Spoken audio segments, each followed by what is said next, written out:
Okay, I guess we're ready. So, hello. Um, Welcome to a video I don't think I would have made had I not just been academically interested in this topic, which is a Starfield prediction video. Um, I happen to think that predictions are kind of stupid. I think human beings are really bad at making predictions. You know, example given flying cars in the 1950s, right? There are just some things like how few amount of people actually predicted cell phones. Like, if you've ever seen a Scott Galloway prediction, he has a lot of hot takes that are um, rarely, if ever, come true, but he just does it to sensationalize his own ego. And I think a lot of people, when they're making predictions, they do that so as to get attention. So I have a lot of misgivings about making a predictions video on that account. I just don't think that a lot of these predictions will come true, even my highly confident ones, or they're not going to come true in the way that I am predicting it. So like, there's just so many different underpinnings that are built on sand, basically. And so just know that going into this video, I don't know what the point of this is beyond what I really wanted to be is just sort of a culmination of what I had been doing in the summer, which is trying to get an idea of how Bethesda arranges its main quests and its games, and just to get an idea of its narrative design abstracted from the game itself, which a lot of people, you could make a case that what is the point of doing that when a game is meant to be played, and there's so much missing from the interactive experience in doing so. So, like, the whole enterprise, I think, is there are a lot of counter arguments you can make about it. There are a lot of limitations to it, but I really enjoyed it, seeing the games from the perspective of looking at the guides. So if you're coming at this new, that's basically what this prediction is that it's really sort of an epilogue to a lot of the guides that I looked at. Now I did Morrowind, Oblivion, Fallout 3, Skyrim. I did not do Fallout 4. When I looked at the guide for Fallout 4, I was mortified. So first of all, I have never played Fallout 4, and I may take a look at Fallout 4 whenever they do their anniversary update. They're supposed to be doing a kind of next-gen update for Fallout 4. I don't know if that's going to come to pass. I don't know what the status of that is. They're probably all hands on deck for Starfield right now. So perhaps we could see it later on this year, perhaps holiday 2023. I don't know, but now that Starfield is out, I just don't see myself going back and playing Fallout 4. And from what I could gather about Fallout 4, it is the combination of a lot of bad decisions. And I don't know how much more I want to say about Fallout 4, considering I haven't played it. I think there's a lot of DNA that has made its way from Fallout 4 to Starfield, which we can talk about. And so before we get into the predictions, what I do want to say is that I think that I now have less of a passionate interest in Starfield after reading the guides, and have more of an academic interest in them. And what I mean by that is that I had forgotten the strangeness of Bethesda's design, particularly in its main quest, as a thing that can be easily overlooked. So when I play Starfield, and I would like to play and possibly record my playthrough of Starfield, counter to the common way that these games are played, which is that the main quest is ignored, I typically do the main quest right off the bat, because to me that is the most intentional forward-facing element of each game that helps to establish what Bethesda was hoping for in terms of tone, in terms of narrative, in terms of setting. To me, a main quest for a Bethesda game is like playing the campaign in a shooter that gets you ready for the multiplayer. And so I will be playing the main quest first. And from what I was able to gather through the guides, looking back on them, the Morrowind main quest is, to me, almost the most exemplary main quest of the bunch. And it has to do with onboarding. It has to do with pacing. I do think there are some quests that are strangely switched. So the Arkanthand main quest, that first dungeon that you delve, seems much more difficult than later information gathering quests, and I have to imagine that was intentional as a scare tactic to get players to level up before they come back. So there might be some rationale behind why it was arranged that way. I think the ends of these main quests are typically not great. The Morrowind one feels really existential. Just going into Red Mountain and sort of killing everything. I think it turns very combat heavy, and combat is not one of Morrowind's strong suits. But I think the way that you go around and you become the Nerevarine is something that helps you to understand the world. And so I think the main quest, when it drops in, spectacle, or when it's not as great in its set pieces, it still manages to do the right thing rather than the good thing, which is to introduce you to the world. So the rest of the campaigns, or the rest of the main quests, seem to veer more and more towards spectacle and set piece. And because of that, they also veer towards combat a lot more. Now, there are some cases where the information gathering has, instead of being front-loaded, has been distributed across the main quest, and I think there are trade-offs to both of those aspects. I prefer all the expedition and onboarding to happen at once, just because I'm a book reader. I like to read books, and that's kind of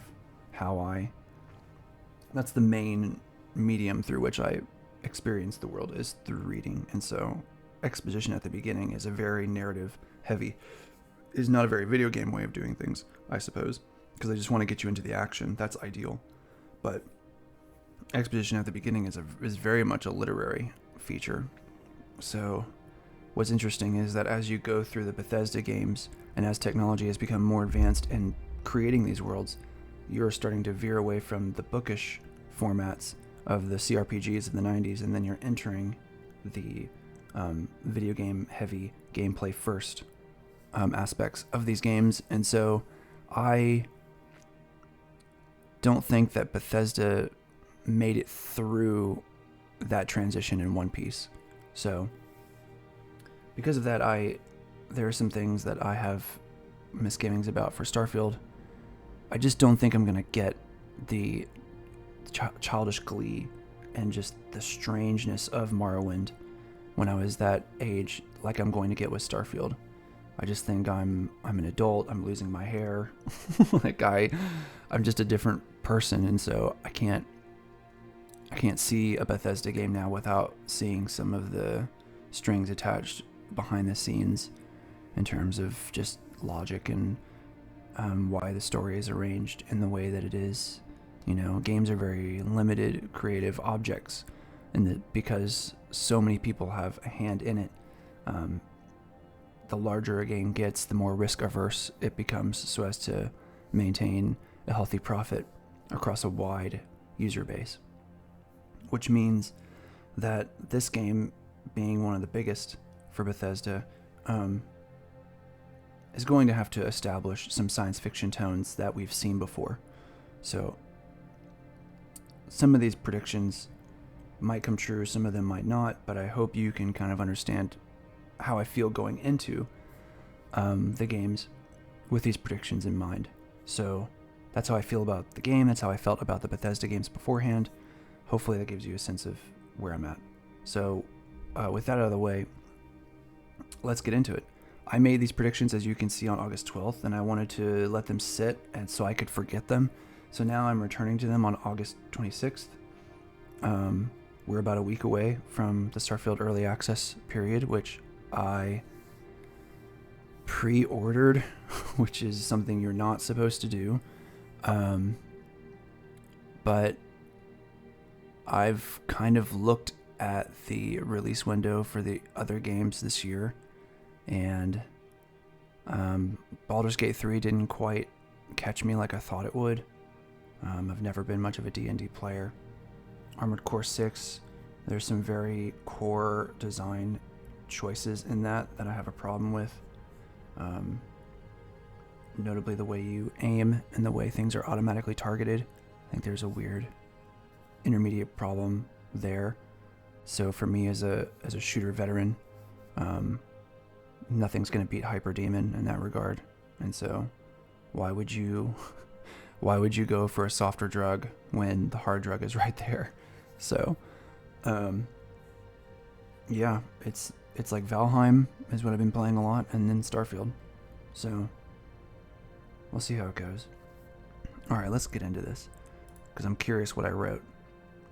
So I have 3 levels of prediction that I'll be going through for this presentation. So high confidence, middling confidence, and low confidence, and hopefully that's self-explanatory.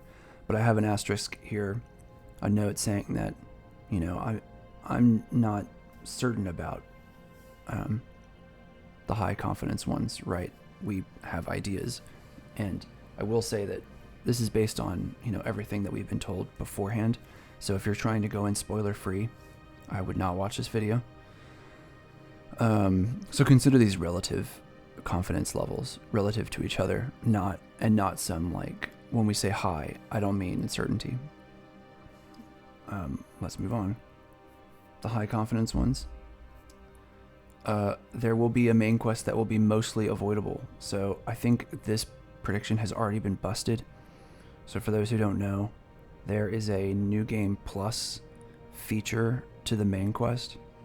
And I think that this is a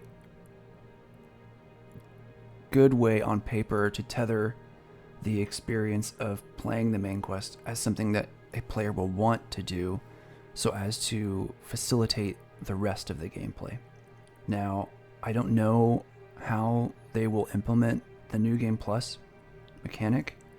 To be honest, when I think about all the games that you would want a New Game Plus in, a Bethesda game was probably the last game that I would think of.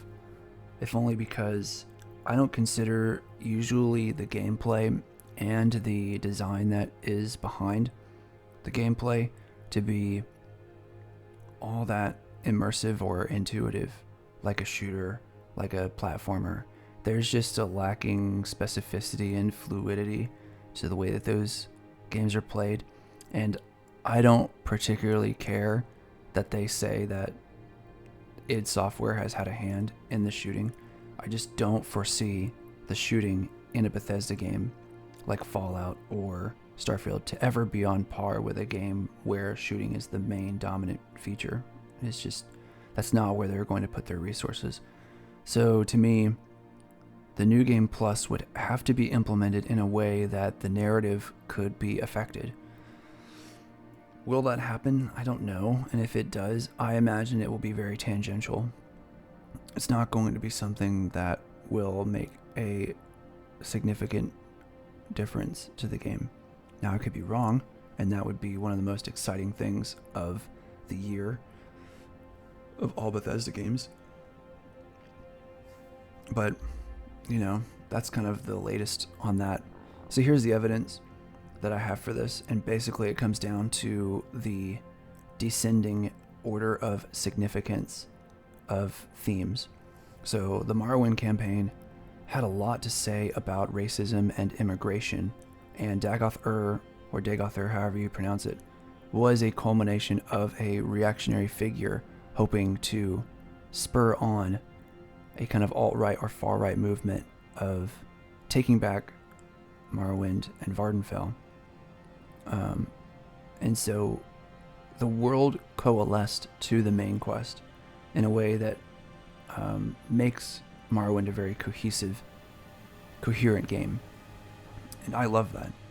I think that, especially for Morrowind, which is kind of this backwater territory, the intermingling of the different races and cultures, you see that in the architecture, you see that in the way that characters speak to you, their dispositions, and because of that you get this very embodied feeling of the world, which is strange just because when you play Morrowind it feels very mechanical and robotic. A lot of the NPCs, stay put, but the world has an iceberg effect on you where your imagination is the bottom of the iceberg, and it is creating, or it's filling the gaps really well because of how thematic the game is.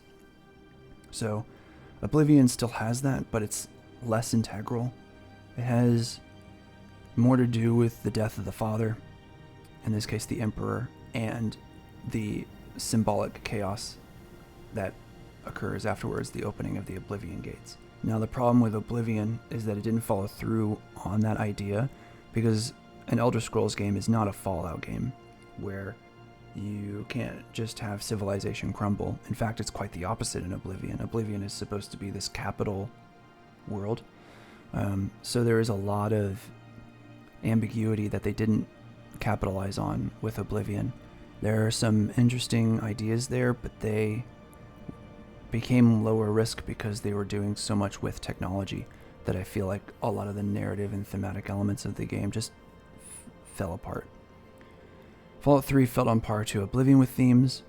If you haven't watched that video, I talked mostly about the relationship of you to the father and the latent or hidden mother, and kind of purifying the world. So that has a lot to do with the nostalgic, tongue-in-cheek approach to its apocalypse, which is that it's a world that's stuck in the 1950s. And so there's very much a question of returning back to the mother, of trying to bring the world back, which is a very conservative reaction, right? Back into what the world was before the nuclear apocalypse. And I actually felt that of the games on here, Fallout 3 is very strong with its narrative thematic elements. I think a lot of people don't like Fallout 3, and there are some good reasons for that. But when I was investigating the quests narratively, the main quest, I found a lot to like. I think as far as world building goes, it can't hold a candle to Morrowind. I think a lot of the world building came out of environmental design. I know a lot of people who like Fallout 3's world, the way it's designed and just sort of the aesthetic that they chose. So I think a lot more of its thematics were with Fallout 3.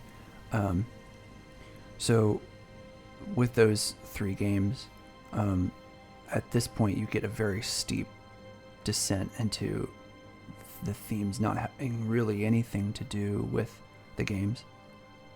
Now keep in mind that I haven't played Fallout 4, so I'm actually not sure if the father-son dynamic or the mother-son dynamic plays out in a thematic way to the rest of the world. I don't really see that happening. In my opinion, I think Fallout 4 is the least world heavy game. Skyrim, its Dragonborn quest is very indulgent to the player to empower them. What Todd Howard calls like the sense of pride that he wants to embed in the characters. I don't like Skyrim's main quest at all. In fact, out of all these, it may be the weakest because there's no real thematic connection to the world. I'm not quite sure what they were trying to establish with, dragons or the Dragonborn. And any attempt to create some world-building themes like civil war, like derision between races or cultures, it had been done better in earlier games. So So because of that, I think that when we come into Starfield, it is going to have a main quest, of course, and there are going to be things that you do in the main quest, but I don't think that it is going to have a thematic tie-in, just because, A, we've seen that they're in a descending theme of not having a theme tied to the game.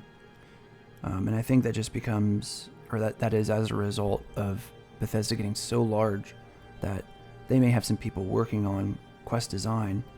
You know, they have, I think his name is Will Shen. I could be wrong on his name. But there are people who are dedicated to the main quest and its narrative. But I'm not sure how much they communicate with other designers of quests. Let me silence my phone. In the game, so I don't see it happening. Having that connective tissue. These games are too big now, really, to have a coalescing thematic element. There may be multiple disparate themes, but the universe cannot possibly be cohesive. I mean, have you seen the design of, like, how egregiously wide? You know, you've got cowboys, Western cowboys, and then you've got like a Blade Runner aesthetic.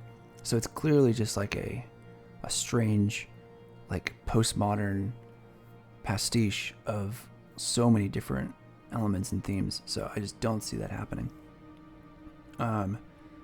The second aspect of this is that I think the campaign or the main quest is going to be really combat heavy. Possibly not information gathering. So and that has been a rising continuum since the beginning. So not a lot of room for theme. And because of all that, I think you can avoid the main quest. You know, in all likelihood, the percentage of content that the main quest will be much smaller compared to the other games. So in that regard, players will be able to avoid the main quest more than ever. They'll probably do the introduction. They'll be shipped out of the prologue, and then they'll be ready to go. So, I think that will be a problem. So you can't see all of this phrasing because my face is in the way. The main quest will fall in line with other famous science fiction experiences. So before going into this, I had looked at the Traveler 2300 AD rulebook, which stems off of the Traveler rulebook back in the 70s or 80s, I think. I have a copy of 2300 AD somewhere in here, and I was looking through it. And then I kind of took a look at other science fiction stories that featured characters finding alien artifacts. So we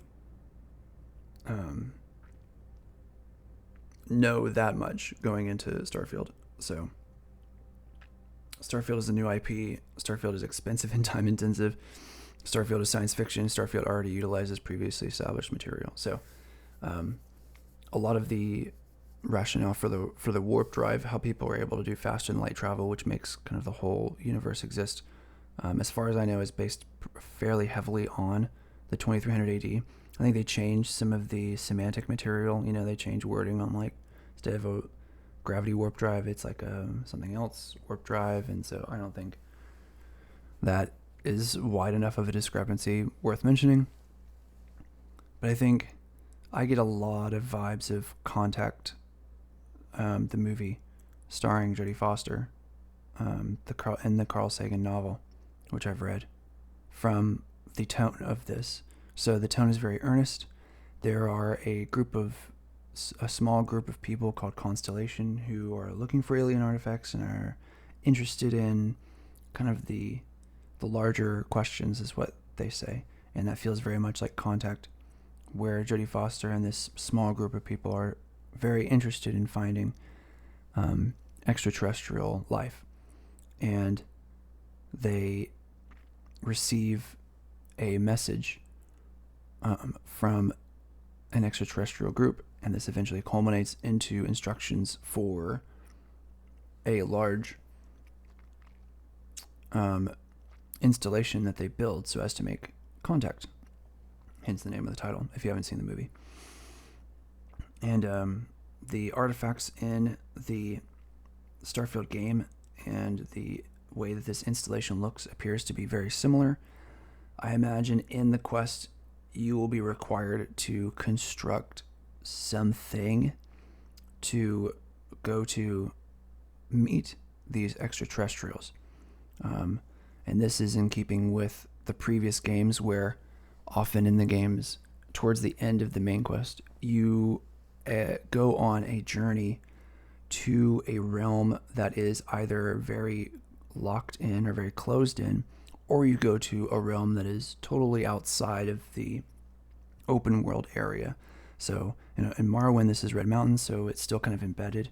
And I really like that about Morrowind, is that Red Mountain is always looming, and then at some point in the main quest, you go through the Ghost Gate, and that feels very impactful. In Oblivion, you go away and fight Mankar Cameron, I believe was his name, in this paradise-like, not afterlife, but I guess this third area. In Skyrim, you travel out into this like Valhalla like afterlife, if I recall, to fight the final dragon. People who know those games better probably, you can look through my Skyrim reading of the guide, and I'm sure I talk about it there. And then in Fallout 3, for example, it's not necessarily at the end, but you do go into a simulation so as to find your father. So I think that will occur in Starfield, is that you will be taken to a place, like an outside place or whatever, so as to meet extraterrestrials. And in both of these, there's probably going to be a lot of doubters, that fight Constellation, and you get that in Close Encounters of the Third Kind, and you get that in Contact.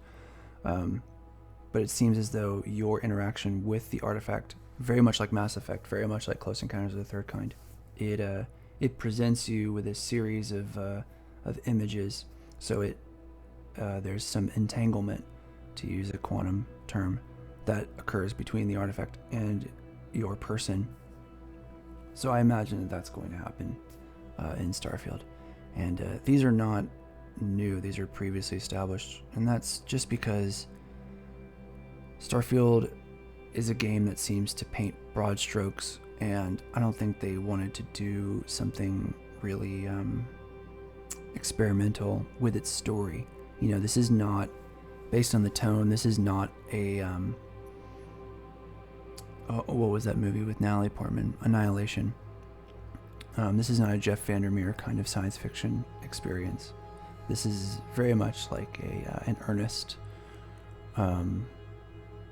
This would be akin to high fantasy, rather than low fantasy or dark fantasy, to give you a comparison to fantasy, right?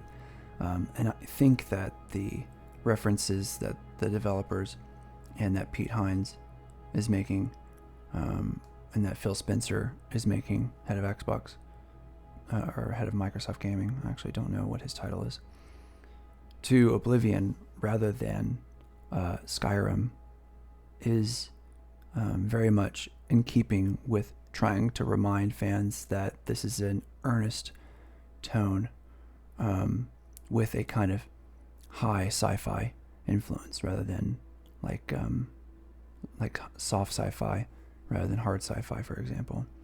So those are my rationale for that.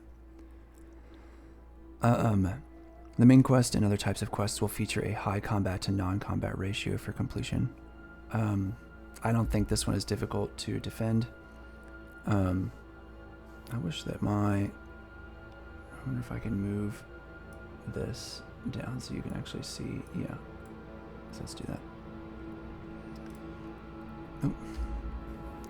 Starfield relies on a Fallout-like disparate universe of unregulated places. So, there are 3 major cities, and then the rest of it consists of outposts. I have a feeling that a lot of places it's going to go like this, right?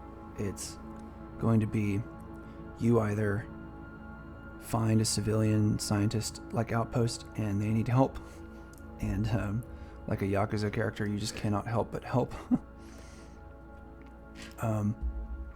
Regardless of how outlandish the request is, or you're going to get mercenaries who will shoot you on sight. Starfield has guns, Chekhov's gun. If you have a gun and you're presented with one, then it's going to end up firing. From Morrowind on, there's been a continued investment into fidelity of combat. So I'm one of the people who has a soft spot for Morrowind combat, which sounds crazy, but to me, it all consists of maths anyway. The guns only do as much damage as they will allow you to do. If I could tweak the difficulty of Starfield, I would have all the guns be more realistic and highly lethal, just because I don't really see how firing like dozens of bullets into a spacesuit makes sense. So to me, there's like this, how do I put it? There's this suspension of disbelief, or this uncanny valley that I can't cross. And so if the games were more like Morrowind, I think that would be for me a way to bridge the gap, because it would be very much a computer RPG. It would not be an attempt to create this immersive experience. Starfield's world is too large for interpersonal experiences. When I mean interpersonal experiences, I would say that, Morrowind has the most NPCs of all the games to date. I suspect that Starfield is going to replace that. The most named NPCs. And even then, the world is cohesive enough to where a lot of quests intermingle together. There are a lot of cultural institutions, like the three houses, that stand in opposition to each other. There's the Dark Brotherhood, who stands in opposition to the Morag Tong.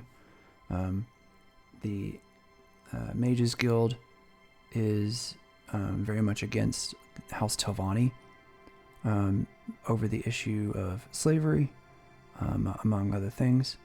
House Telvanni is very much the parochial magic group on Morrowind, and so the Mages Guild is very much a centralized bureaucratic institutional experience from the Empire. And so all of those things cohere, and they create these really incredible world interpersonal experiences to the game. And I think Starfield is so far apart. We're talking about planets here, we're talking about galaxies, that I just don't see that necessarily happening. Now, of course, it's their universe, and they can coalesce it however they want to. But I suspect that from what we've been hearing about the Radiant quests and the way that they can pop up on any planet with certain limitations, and that each person's experience is going to be different from one another, I just don't see how that can create a bespoke enough experience to have these interpersonal connections. And so what is left in that gap is a lot of combat. I think, as much as they've been comparing the game to Oblivion, to me the gameplay loop that they showed, especially in the Starfield Direct, was very much a Skyrim gameplay loop. And this is not something that I've talked a lot about. More so, I think this idea belongs to, I believe, is either Private Sessions, or it was I don't remember, a YouTuber who did an Elden Ring critique. Shoot, I've already forgotten. But in his Elder Scrolls analysis, particularly Skyrim, he talks heavily about the gameplay loop, which is this ridiculous feeling that Skyrim is a game first.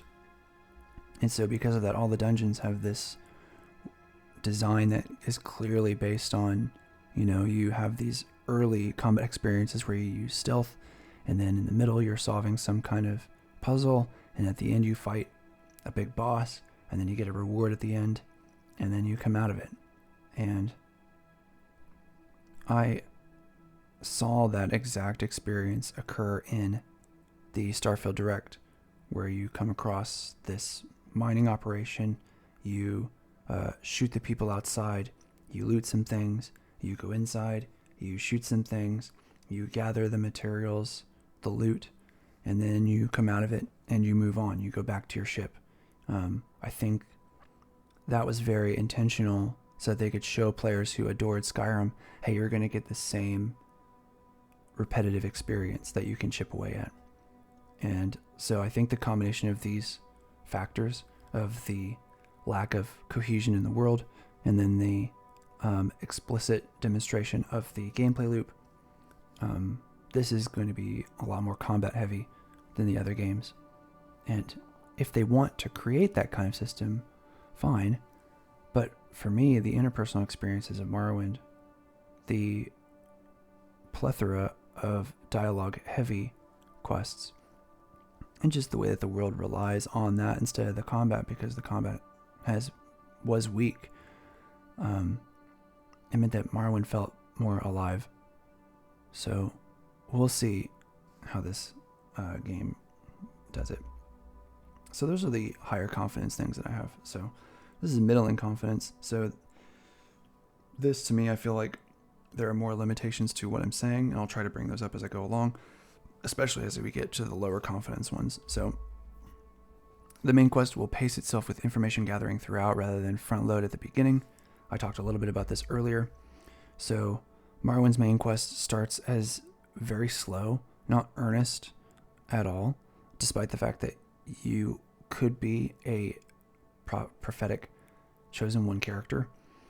Skyrim and Fallout 3 sprinkle exposition out over time.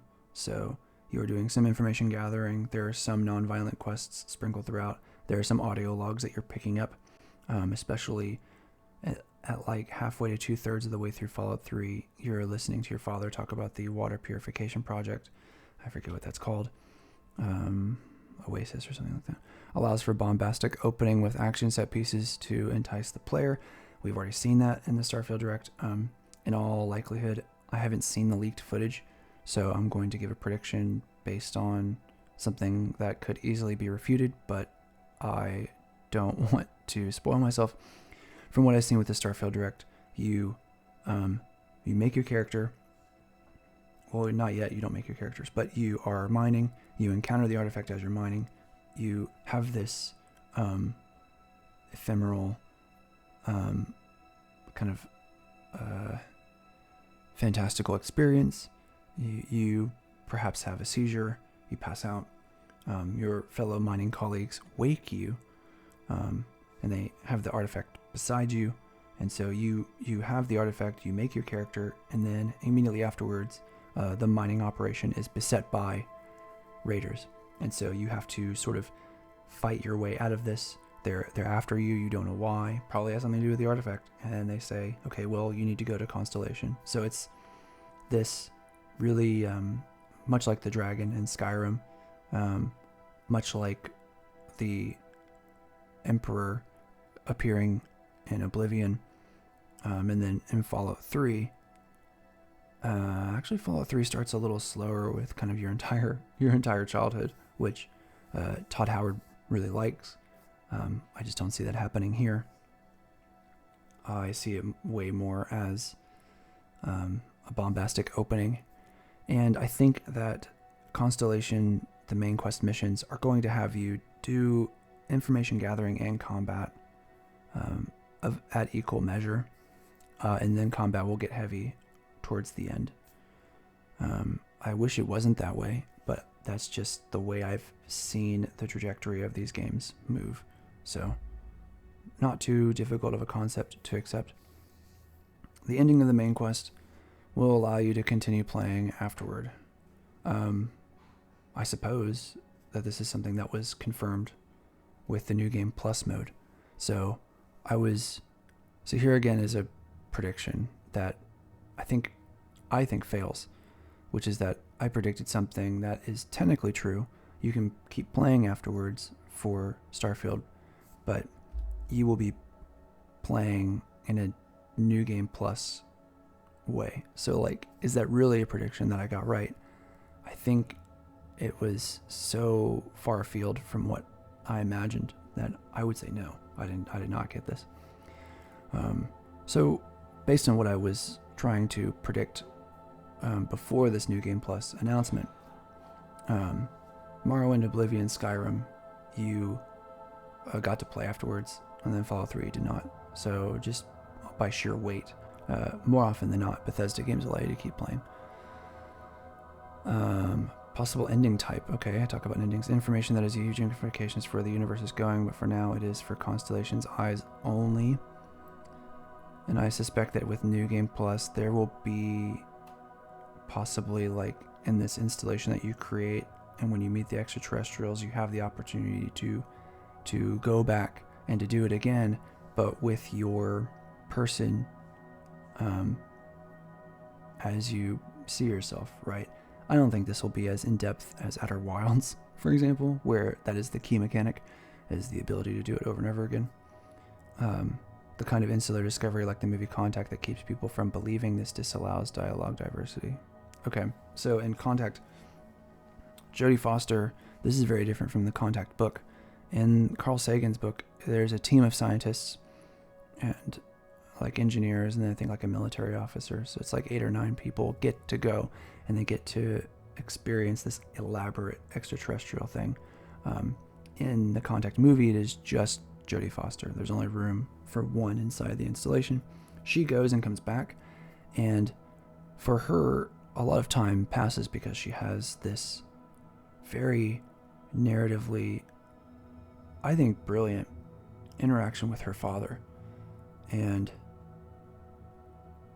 I think that is really important for the narrative rather than for science, just because in the movie she is trying to, by focusing so much on searching, she was searching for extraterrestrials, but really psychoanalytically she was searching for her father. She was looking for his guidance, trying to make herself be approved by her father for all the work that she did in science, because that's what he found passionate. That's what he was passionate about.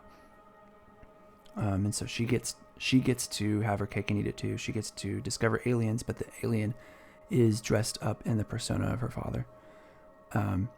Now, when she comes back, when she comes out of the installation, the world saw this as only an instant, and so they have a hard time believing her. And she goes to court. She does the whole C-SPAN thing, and she talks about what she saw, and they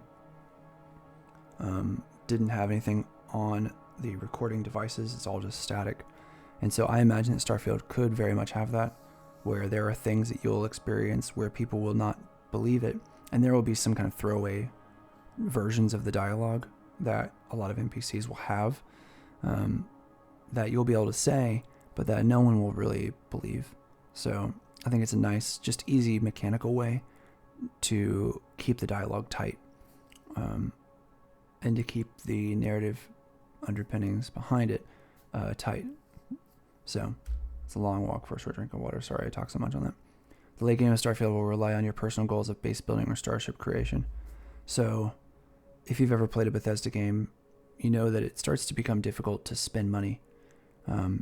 You have a lot of money. There's not really stuff you need from money. And especially in Skyrim, a lot of the stuff you make, it's more of a crafting game. And a lot of the weapons and items that you find are really controlled in a way that with Morrowind, you could break that game so easily. So I think Bethesda wanted a lot more control over their systems.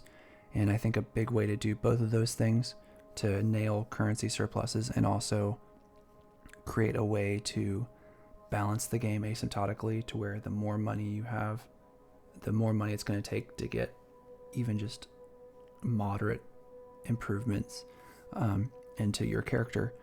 And so you can't necessarily do that as much with weapons and with skills. I think there are going to be some impressive weapons in here, but I think most of them will be interchangeable weapons. There'll be lasers, guns, launchers, shotguns, like typical weapons. Instead, they will focus more on external things related to your character. in the form of base building and ship building.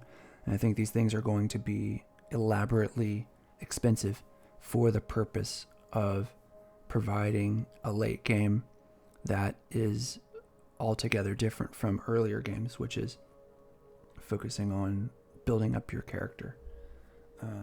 Is it a good thing? I don't know. I think it's always important for a game to address what to do with economies when they start to increase geometrically or exponentially. And so some of the best games out there, EVE Online is a player-driven economy. So all of those materials and currencies end up making a difference in that game. I don't expect Starfield to be on level with that, but I just wanted to provide an economics example. I've been playing a lot of Valheim, and a lot of the materials of Valheim have interchangeable or multiple functions, so they can be used for food, they can also be used for crafting, and I think that is a very great way to reincorporate what seemed to be older trash into a treasure. So kudos to Valheim for that. Now, Bethesda games, there's a lot of trash, and with currencies, I just don't see that improving unless they find some money sink, and that comes from base building and shipbuilding. Critics will view the dialogue system and NPC interactions as dated and sterile. I think they sort of already have talked about it after the Starfield Direct. Like, when you look at Starfield and when you see the improvements that have been made, Todd Howard calls this the biggest improvement since Oblivion. Out of all the things that haven't improved, I would say that the NPC interactions are the weakest. It still feels like they're stuck in Fallout Oblivion territories. Now, I don't necessarily think that's a bad thing. To me, the CRPG origins of Bethesda games is enough for me to suspend my disbelief. Like I said before, I prefer Morrowind's text, and I prefer like Disco Elysium's text. I think that is sort of the ideal for CRPGs. But I just think that in a world relative to Baldur's Gate 3, and then like AAA narrative games like The Last of Us or God of War, like it is a night and day experience between those two. I think critics will say those things fully forgetting what the genre of this game is and what the form is that it came from. So I don't know. So it's complicated. Like you sort of wonder like if Bethesda's going to go into voice acting, why not go all the way? But that's not really how Bethesda works. Bethesda likes to have a broad tapestry of features as checkboxes rather than as a spectrum of fidelity. So what I mean by that is they're going to have a lot of different things that you can do, but it won't do any of those things better than other games. And so because of that, you have this kitchen sink gaming experience where it's a lot of comfort food and there's not one flavor that the game does. And so the hope for Bethesda games, I suspect in their minds, is that if they create enough of a broad tapestry of these features, then what happens is it somehow bootstraps or passes the Turing test for feeling like you're in a world.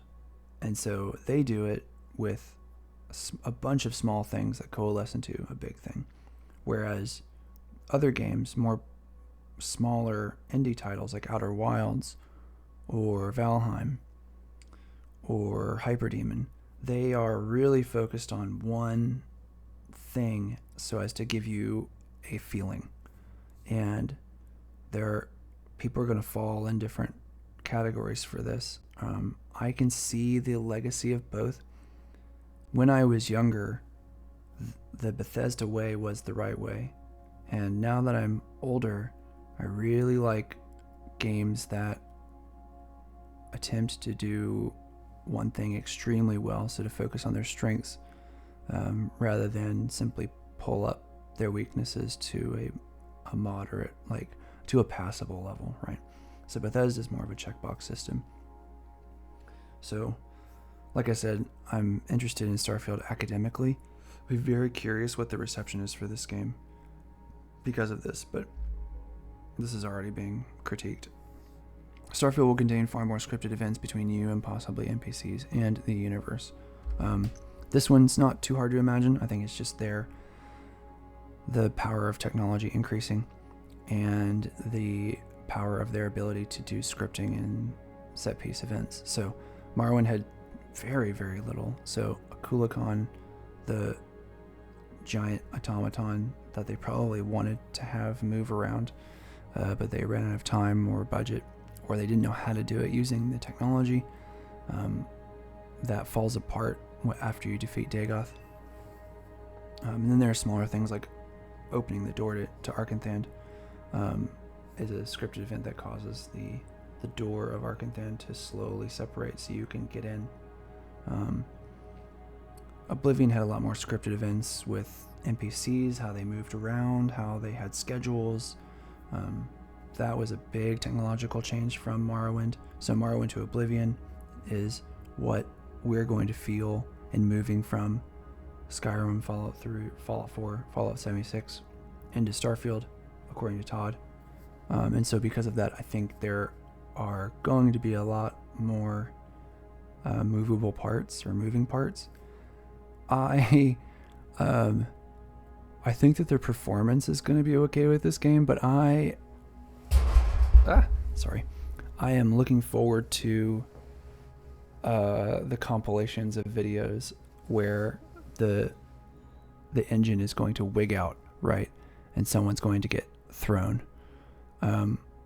I think we're just going to have to lean into that stuff. I think we know that there's a lot of jank when it comes to these games. And so I think Starfield is going to have a lot of jank in that sense. Now, maybe they've tightened it up. And like I said, I think the performance is going to be fine. I think they've worked with Microsoft, and I think they've worked with this engine to where I think the performance is going to be okay. But I really worry about how many moving parts that there's going to be, because they're going to want set pieces, they're going to want scripted events, they're going to want a bunch of things that have the openness to jank. So we'll see, but that's my prediction. Starfield will offer many factions and side quests of middling to low quality. Oh, I am so ruthless with these predictions. Okay. So what do I mean by that? Well, this is a size problem. So I think Patrician TV talks really well about this with his Skyrim critique, where a lot of the quests that you can complete for the factions and then some miscellaneous quests feel as though they can be summed up in one sentence. And he makes the supposition or the proposition that they canvassed the development team to come up with an idea for a quest that could fit on like a little piece of paper that they could probably put it into a bin. And they collected these and they found some of the best ideas, and then they turned them into quests. So compare that to Morrowind, which had a much smaller team of writers who were talking to each other constantly, who were constantly working on the ideas for the quests. So they, in their mind, had a bigger understanding of what was in there in total. And so because of that, they were able to compare a lot of the quests to each other. I think that the team, since it's much larger, since they're dealing with a lot more quests, then at this point, I have never really thought that Bethesda have been able to scale in an effective way. And this is something that happens a lot in not just gaming industries, but like when I think of this, I think of restaurants. So in my mind, a lot of restaurants have this same trajectory where they start out and they're very small, very tightly knit. Their margins are lower. However, they have a lot more control over the quality of their ingredients due to the, how small it is, their logistics of getting the ingredients. their ability to cook with chefs who they know, who have had quite a bit of experience. But then they try and take those recipes and they try to scale it out.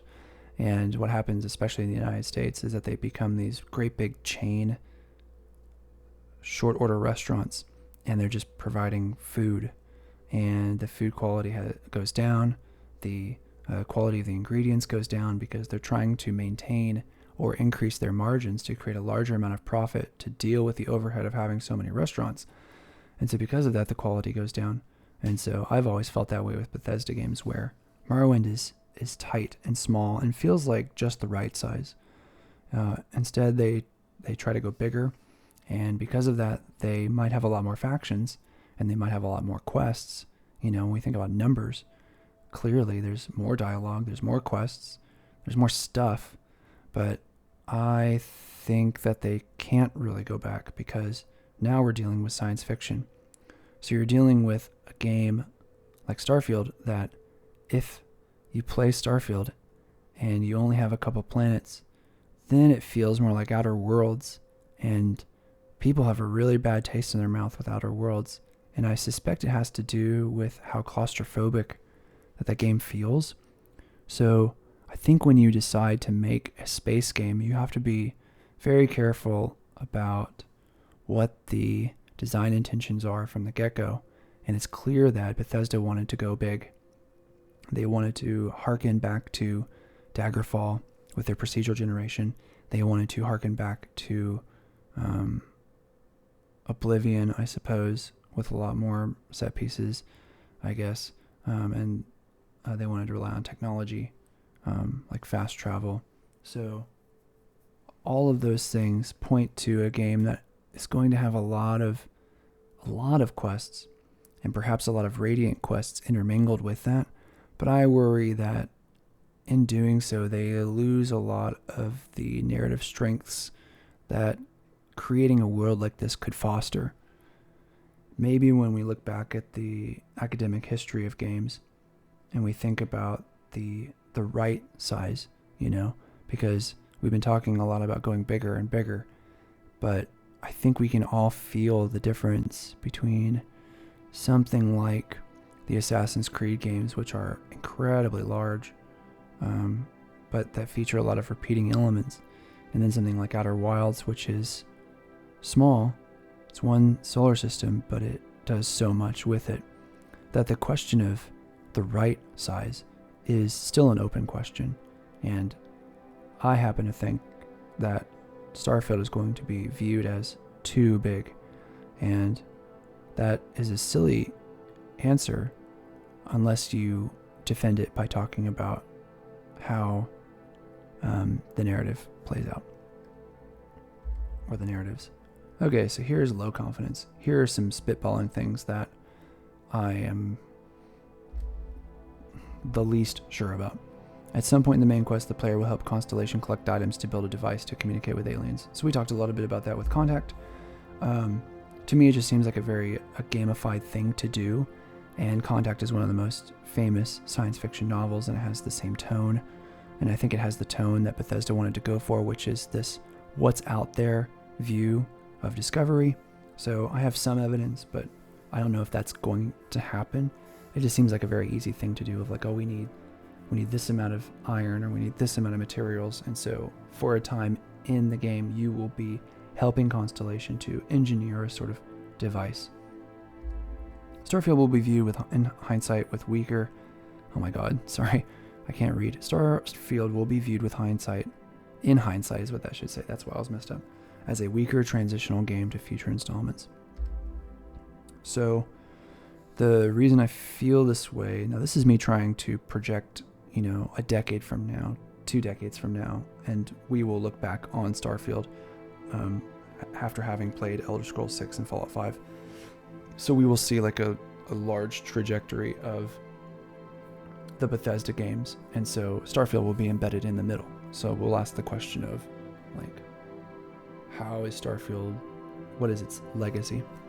So Todd Howard described the shift to Starfield as being technologically like the shift between Morrowind and Oblivion. In my mind, there were a lot of trade-offs that Oblivion had to face when making this technological leap. Now, at the time when we played Oblivion, we were so wowed by the way it looked. You know, this was a near launch title or a launch title on the Xbox 360, and that compared to previous games. I remember seeing Oblivion for the first time, and I bought a 360 and Oblivion together because of that. I was so wowed by it when I went to a friend's house to see it that even working at a hardware store for $5.15 an hour, I just knew I had to play Oblivion because of how much I liked Morrowind. So now what we didn't see is sort of the problems with the lighting, the weirdness of the repetitive nature of its architecture, the smallness of the world despite its larger size, the sameness of how everything looked. And so I think that's going to happen with Starfield.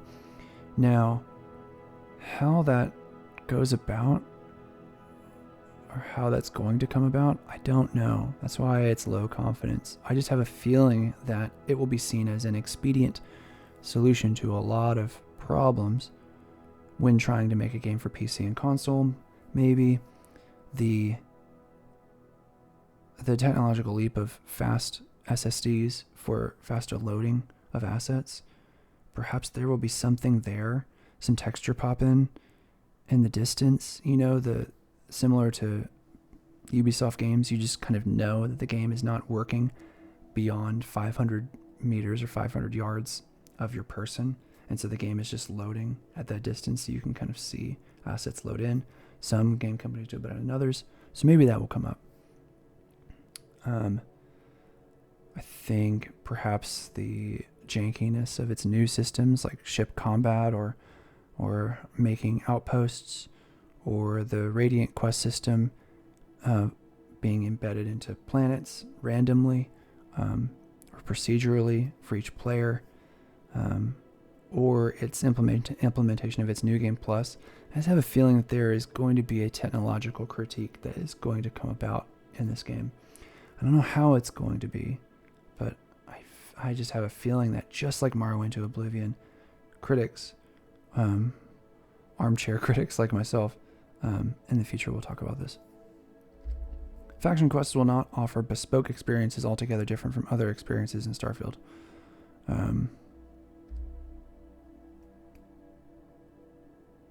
Yeah, just like it says here, factions in Bethesda games have slowly congealed towards the gameplay loop system of go to place, fight, loot, and return.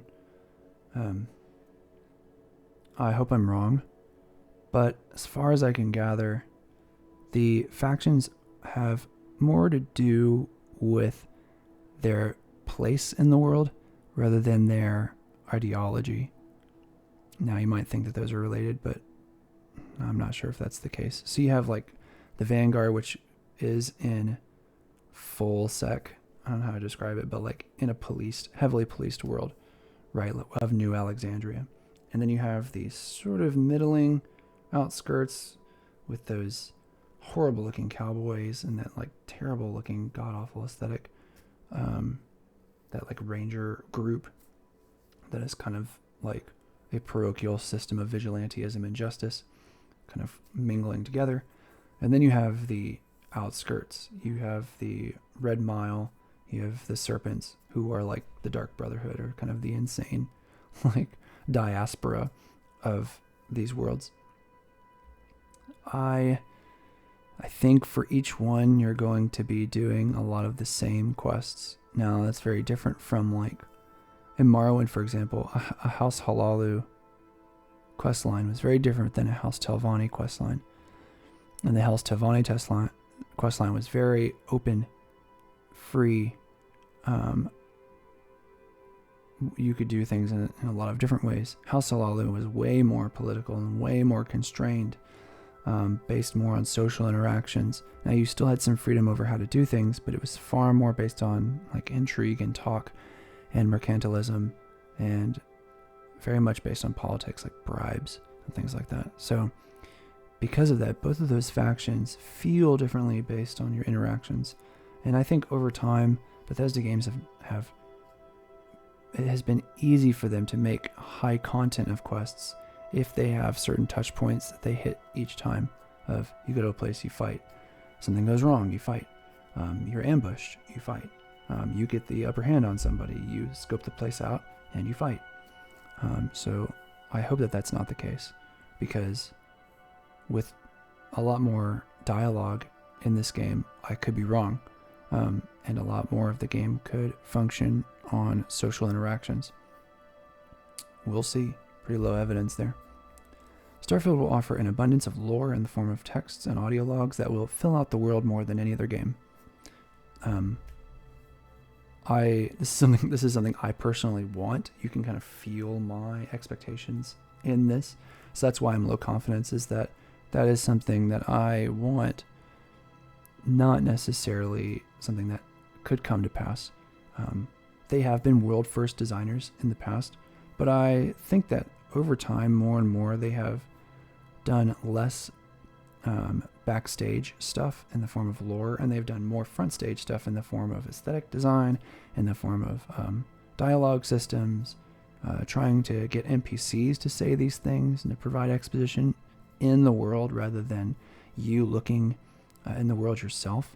But I would still love, when I played the Dead Space remake game, I really got into the audio and the text in a way that I didn't expect in the past. And that's just because I got very much psychoanalytically into Isaac Clarke's relationship to his mother, and how, his personal story of his mother and his girlfriend in that game. There's a great amount of tension that the necromorphs sort of play out for him as a blue-collar worker trying to complete the job. And I think that triangle was enough for me to want to investigate the USG Ishimura and things like that. So will Starfield have that kind of psychoanalytic core? I doubt it. Will it have a really heavy psychological basis? I don't really think so. I think there are characters in this, but the games don't strike me as a character-driven experience. They strike me more as a world-driven experience. Hence the lore and dialogue and audio logs and books and databanks and things like that. So I'm hoping for it, but they could just as easily keep going with their front-facing stuff. Okay, that's the conclusion. That's all of it. So because of that, I think people are going to love playing Starfield. I think that over time, it's going to feel like Elden Ring quite a bit, where at the very beginning, for the first half of people's experiences, they're going to be really wowed by just how expansive the game is and how many things that you can go see and how many things you can do. I think that as the games go on, I think you'll start to see just how much that they made with how little, in the sense that you're really doing the same things over and over again. So there's a small subset of gameplay mechanics that you're interacting with, and it was just extrapolated to a galactic scale. I am really excited for the game just because I love playing and watching science fiction, and so I love that aesthetic. I hate reading science fiction, but I love playing and experiencing it. And I've always been excited at it from an academic angle of the worlds that Bethesda creates. I'm nervous about its implementation, and I think a lot of other people are nervous about its implementation. I think this game its reception will really determine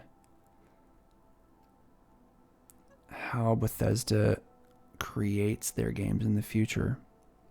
You could say that they've never changed, and I think Fallout 76 was a big sign to them that